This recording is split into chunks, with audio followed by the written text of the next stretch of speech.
All right, so I know that, I'm not in a, a long sleeve shirt or anything, but I just came back from a run, and, when I got back, I was scrolling through Twitter a bit, and I decided to make a video fairly quickly, so I threw on the first button-up shirt I could find.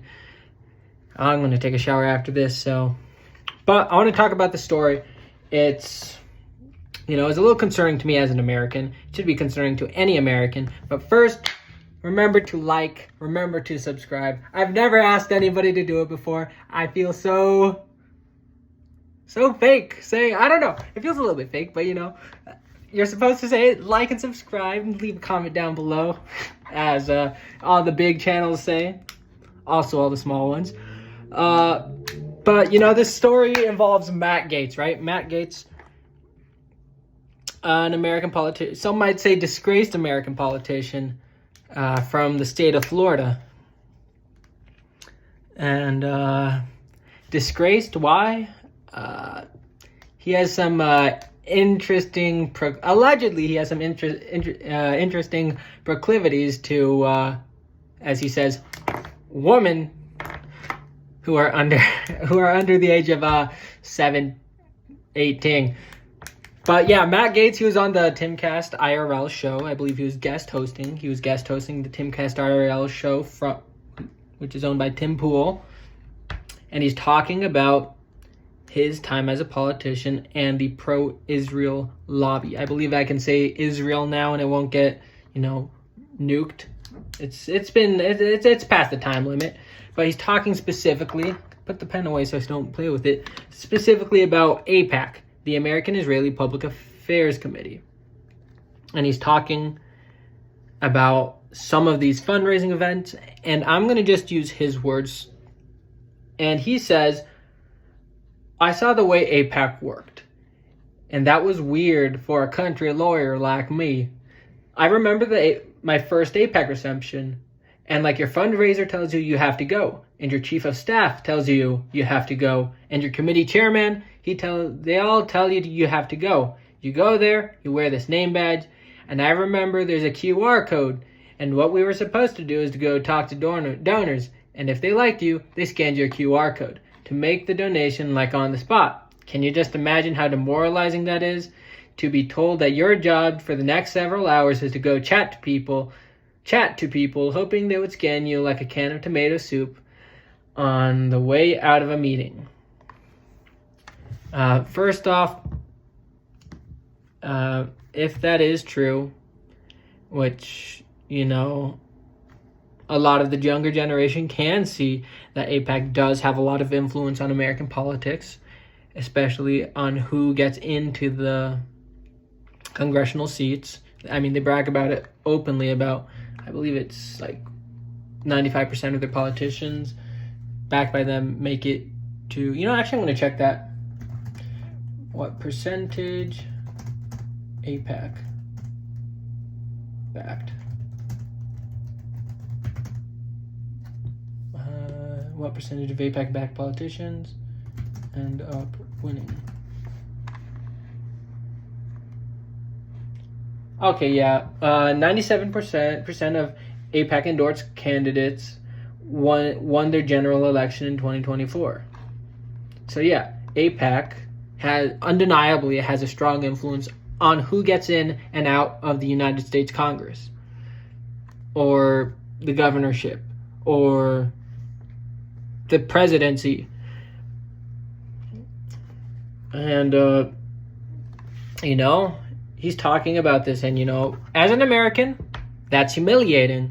As Americans, we don't like small foreign countries telling us what to do. It's why we had our revolution. We did not like the tax, I believe the Stamp Act? We did not like the tea taxes. We did not like the tax stamps. No, that's something else. The stamp taxes. We didn't like our money going to foreign colonial powers. We wanted it to be our own colonial power, right? But yeah, that is so humiliating. The fact that American politicians, their job And he goes on and continues that in the clip that, you know, you couldn't give them any pushback because then they wouldn't donate to you. But it's humiliating as an American that our politicians are going to people whose interests lie in another country, and they're sucking up to them. That is against the American spirit. That is against the American way. And I don't know if that's downright un-American, as I believe the husband from the old show Bewitched once said. That's downright un-American. And, you know, Gaetz, he continues.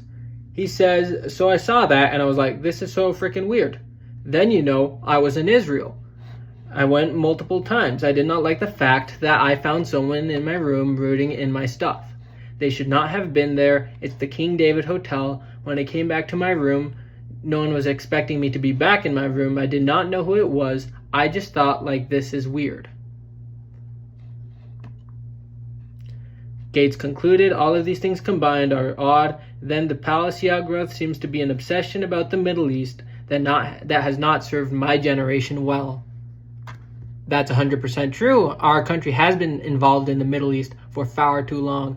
You know, these people, they've been killing each other for forever. I remember reading this book about the Bedouins. You know, if you're just from a different, I know it's not the same area as Palestine and Israel, but generally speaking, the Middle Eastern culture, there's a strong honor culture, there's a strong hospitality culture, right? But they aren't afraid of violence. They have strong warrior cultures, and combine those warrior cultures with modern weaponry, it ends up very bloody. And as Americans, we don't have the stomach, we don't morally like funding these death feuds, right? So yeah, we just don't like it. But yeah, I'll continue. AIPAC has denied the claim in a social media post, writing, the accusation about our fundraisers is of course a lie. Barcodes are on name badges for security reasons, not fundraising, and are scanned for that purpose. Maybe Matt Gaetz was confused because he wanted people to scan his barcode and they didn't even want to talk to him. So, you know, honestly kind of a funny tweet, but I'm not sure how much I buy it. I mean, he was talking about, just right above this, about how he was in Israel. And he's been there multiple times. And we've all seen the pictures of American politicians visiting Israel. You know, it's a very bipartisan thing. They all go there, they all take their pictures, and they all go say hello to the wall, right?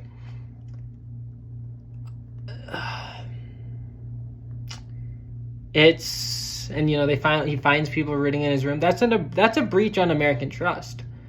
That's weird, as Matt Gaetz says. It's weird that our politicians are even going there in those numbers. You know, if they wanted to go back and visit England and figure out, you know, we're going to visit England to honor the roots of common law, and we're going to visit a museum about Black's book of code law. I don't remember. It's been a while since I've read it. But, you know, if we wanted to study code law and constitutional processes, or maybe if, you know, all American politicians wanted to visit, you know, Greece as the supposed starter of our American civilization, that'd be one thing. But, you know, they're all visiting Israel for no reason, or supposedly no reason. They're saying it's not, yeah. But yeah, you know, just as an American, I do think it's humiliating. I think it makes us look very weak on the world stage. You have these countries all around the world, they look up and they're like, okay, are we scared of the United States? And you would imagine that militarily wise, they are. But behind closed doors and negotiations, they've got to be laughing at us. You know, when we go there, we walk into the Middle East and say, we want a peace deal. everybody's going to sign it because they're scared of American firepower. But they also know that those peace deals are going to be violated because Israel's going to launch, missiles at their negotiation team. They're going to bomb, the countries where they're having negotiations. So they're not really, they're scared of us. But at the same time, they think we're like dogs on a leash. They think we're a pit bull being held back. Being held back by some twig, some skinny twink. And we could easily turn on our masters.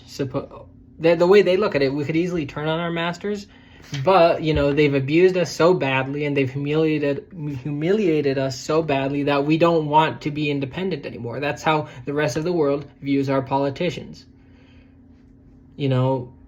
So it's just, it feels un-American to see this, but it's the truth of American politics right now.